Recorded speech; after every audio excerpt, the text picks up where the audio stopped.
Superman 3, qui est une suite directe aux 2 premiers volets, va être un ovni par rapport à ce que nous proposaient les 2 premiers opus. Pourquoi il va être un ovni? Parce qu'il se veut revenir finalement sur une espèce de tendance qui est la comédie. La direction que va prendre le film Superman 3 est pour le moins particulière. On a l'impression qu'il y a une direction artistique qui n'est pas assumée, qui veut balayer quelque part les idées des prédécesseurs qui ont travaillé sur les 2 premiers opus, qui avaient d'excellentes idées finalement pour la suite. C'est assez bizarre ce film, parce que il nous fait une espèce de Superman low cost. Quand je dis Superman low cost, pas le héros, mais le film en eux-mêmes. Et c'est non pas par le héros, parce que paradoxalement, il va traiter des thématiques qui sont difficiles et qui sont importantes, surtout par rapport à l'évolution que va avoir Superman, alias Clark Kent, alias Kal-El. Et à la fois, il va nous proposer des antagonistes presque qui sont une parodie d'antagonistes réels de Superman. Alors déjà, on va parler du personnage de Richard Pryor, parce que Richard Pryor est extrêmement présent dans le film. En fait, il faut savoir que Richard Pryor rêvait de jouer dans un film Superman. Et c'est les scénaristes David et Leslie Newman qui décidèrent d'écrire un personnage à sa sauce nommé Gus Gorman. Et Gus Gorman, c'est un antagoniste pas foncièrement mauvais, mais par contre quelqu'un de très égoïste, quelqu'un qui veut profiter du système et qui va se révéler avoir des talents en informatique qui vont lui profiter pour gagner beaucoup d'argent. Comment il va gagner beaucoup d'argent? En fait, il va s'associer à son employeur qui va être justement une espèce de Lex Luthor de Wish. Donc, la même trame, hein, la même écriture, un milliardaire, plein d'argent, qui veut asservir le monde, notamment par le cours du pétrole. Et c'est très bizarre les antagonistes de Superman 3. Donc je disais, ce méchant qui fait une espèce de Lex Luthor de Wish. Richard Pryor, qui est une espèce de monsieur Xepetlpetelka, je suis désolé, j'arrive pas à le dire correctement. Ce Gus Gorman va créer une machine qui va servir pour le climax final, donc une machine intelligente, qui va vouloir détruire Superman. Brainiac, Brainiac de Wish. Et ce qui est rigolo, c'est que Richard Donner, pour rappel, qui est le réalisateur du premier opus et d'une version du deuxième opus, hein, vous pouvez voir les vidéos qui sont disponibles sur la chaîne. Richard Donner voulait intégrer Brainiac, qui Brainiac est en fait une intelligence artificielle kryptonite et qui est un des méchants les plus emblématiques de la mythologie de Superman. Et eux, non, ils sont pas du tout partis dans cette direction. Richard Lester, qui va rempiler pour cet opus, qui avait déjà réalisé du coup le deuxième opus, va proposer quelque chose de presque cartoonesque, de presque en parodie, quoi. On va en parler un petit peu plus tard du climax final, mais c'est vraiment l'écriture des antagonistes qui va casser la dynamique du film. Alors que pour l'évolution de Superman, elle va proposer des choses hyper intéressantes. On va développer après. Déjà, dès l'introduction du film, il y a un malaise. On nous présente Gus Gorman, ok. On comprend qu'il y a une volonté de mettre Richard Pryor en avant, ok. Et l'introduction, alors déjà, terminer le générique emblématique, hein, des titres qui s'avancent en volant dans les airs. Là, on a une espèce de défilé un petit peu à la Star Wars, et on va enchaîner une espèce de scène cartoonesque, avec des gags dont l'humour laisse littéralement à désirer. Il y a une espèce de volonté de se rapprocher de l'univers de la BD, mais la BD de Superman, c'est pas de la BD cartoonesque, quoi. Et je trouve que en termes de ton et en termes de rythme, en termes de direction artistique, tout simplement, je pense littéralement que c'était pas la marche à suivre pour le film. Le film est sorti en 1983 et il nous parle déjà un petit peu des dangers, de la menace de l'évolution informatique. Et c'est marrant comme quoi l'évolution informatique, elle est présente en termes de menaces depuis des années et des années. Alors, ce qui a enclenché le truc, c'est évidemment James Cameron avec son Terminator qui est un des films les plus emblématiques du cinéma. Et c'est marrant de voir ce côté avant-gardiste que pouvait avoir Superman 3 à énoncer déjà les sujets de la menace, de ce que pouvait représenter l'informatique. Mais c'est intéressant de voir que chaque génération avait son lot d'inquiétudes par rapport aux évolutions technologiques et aux ordinateurs. Et je trouve que Superman 3 traite la chose de manière, encore une fois, un peu parodique, traite la chose de manière légère. Alors, quelque part, c'est intéressant de le traiter de manière légère, mais finalement la façon dont va être amené l'antagoniste final pour le climax, je sais pas s'il aurait fallu y ajouter quelque chose de plus sérieux finalement. Surtout que le film joue vraiment sur cette espèce de deux dualités. Parce que Superman va être aussi confronté à ses propres démons. Et à mon sens, c'est vraiment l'aspect le plus intéressant du film. Et je me demande justement si les deux histoires qui sont racontées dans le film n'auraient pas dû se croiser. Elles auraient dû être racontées dans deux films bien distincts. Et c'est peut-être ça aussi qui pose problème. Et en termes de continuité, il y a quelque chose qui peut être dérangeant. Je considère pas que ça dessert le film, mais je pense que ça a desservi le côté saga par rapport aux deux premiers films. C'est l'absence de Lois, Margot Kidder. On la voit en début de film, elle est présente, on la voit aussi à la fin du film, mais elle ne va pas faire partie de l'intrigue romantique du film. On va faire se tourner Clark vers son amour de jeunesse, Lana Lang, qui est jouée par Annette O'Toole. Et Annette O'Toole, qui est plus connue dans l'univers Superman pour être la Martha Kent de Smallville, même si c'est un rôle qui fait écho. De toute façon, on va faire une vidéo sur Smallville, mais on verra que Smallville a fait énormément de clins d'œil sur la saga initiée par Richard Donner, avec énormément d'invités de toute saga Superman confondue. Donc Annette O'Toole qui joue Lana Lang et qui va être la nouvelle intrigue amoureuse de Clark Kent. Pourquoi pas? En soi, ça dessert pas l'histoire qui doit être racontée.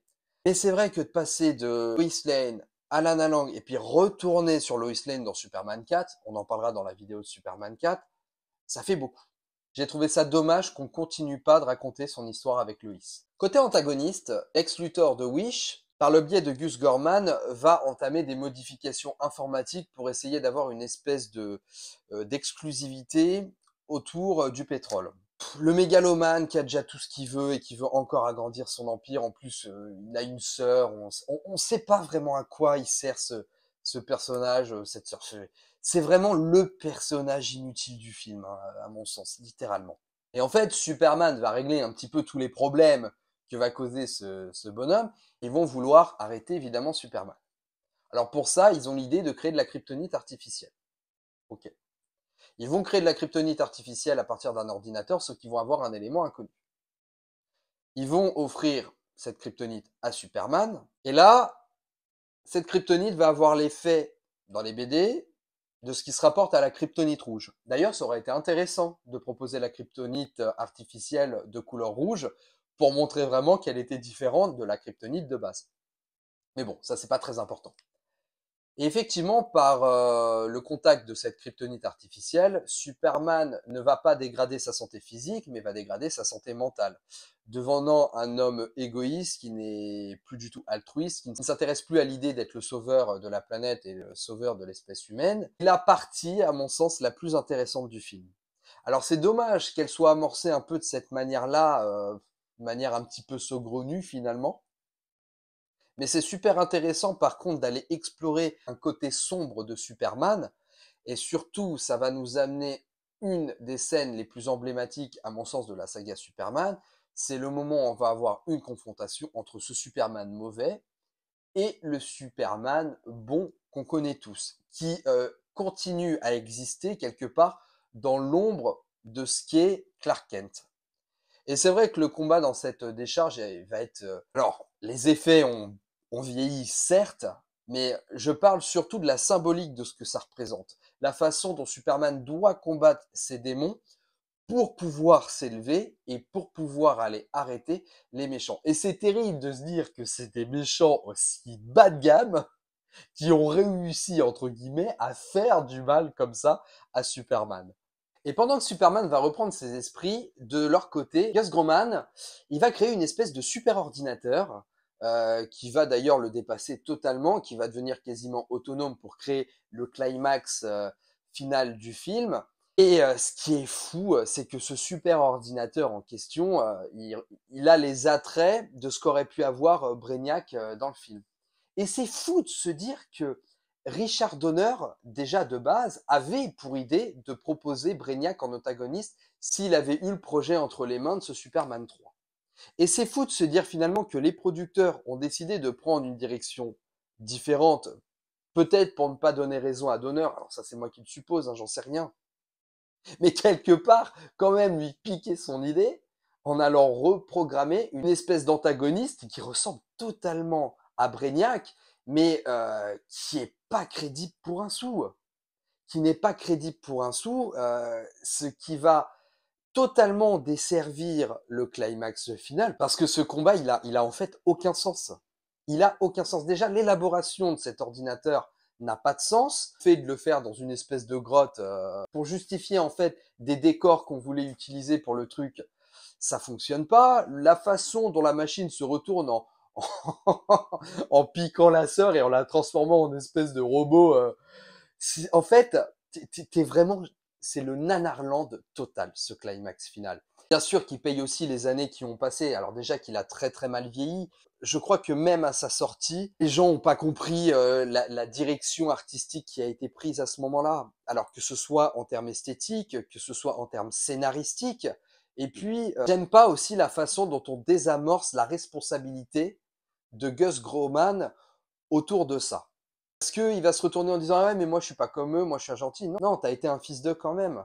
Et le gars paye pas pour ses crimes parce que on va lui trouver un boulot, on va lui trouver tout. Et j'aime pas la conclusion que peut avoir le film derrière tout ça, parce que même si le super ordinateur va être vaincu, même si Superman va être aidé, un côté où encore une fois on veut mettre tellement Richard Pryor en avant qu'on va totalement le désolidariser de toutes les responsabilités qu'il peut avoir par rapport aux événements qui se sont passés à la fin.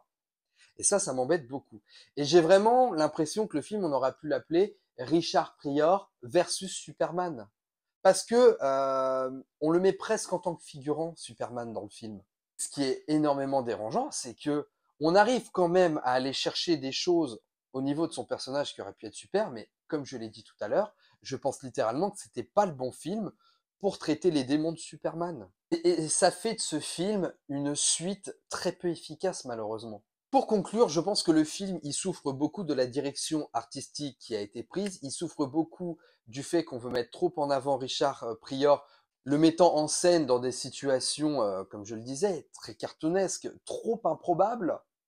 Et qu'à côté de ça, on essaye de surfer sur quelque chose de beaucoup plus sérieux qui tourne autour des démons de Superman et qui ne sont pas adaptés à la direction artistique que prend le film dans sa globalité. Et en plus, on se moque presque de ces personnages parce qu'ils reprennent des méchants emblématiques de l'univers Superman sans être ces méchants emblématiques. On a pu Brainiac, on a pu Monsieur ZPTLK, j'arrive pas à le prononcer parce que le nom est imprononçable, et on a pu Lex Luthor. Et on va même jusqu'à l'intrigue amoureuse se séparer de Lois Lane. On abat tous les personnages emblématiques et les personnages qui auraient pu faire de cette histoire quelque chose d'incroyable pour y mettre des personnages plutôt low cost pour lesquels on n'a pas forcément un grand intérêt, qui ne demandent pas un développement spécifique, et en plus de ça, des antagonistes qui ne savent même pas pourquoi ils sont en train de faire les choses. Ils les font juste pour dire regardez, on est méchant. Donc Superman 3 est un film qui n'est pas efficace, mais qui garde une certaine popularité parce qu'elle a cette scène emblématique du combat entre Clark Kent et Superman. Mais c'est la seule scène qui vaut vraiment quelque chose et qui mérite d'être retenue dans ce film. C'est vraiment tout ce que j'ai à vous dire à propos de Superman 3. J'espère tout de même que cette vidéo vous aura plu. Dites-moi vous dans les commentaires ce que vous avez pensé du film. Surtout, n'hésitez pas à liker et partager la vidéo si elle vous a plu. N'hésitez pas à soutenir la chaîne sur le lien Tipeee présent en description. Surtout, pensez à vous abonner pour ne pas rater la prochaine review de Superman 4. Sur ces bonnes paroles, moi je vous laisse. Ciao les amis.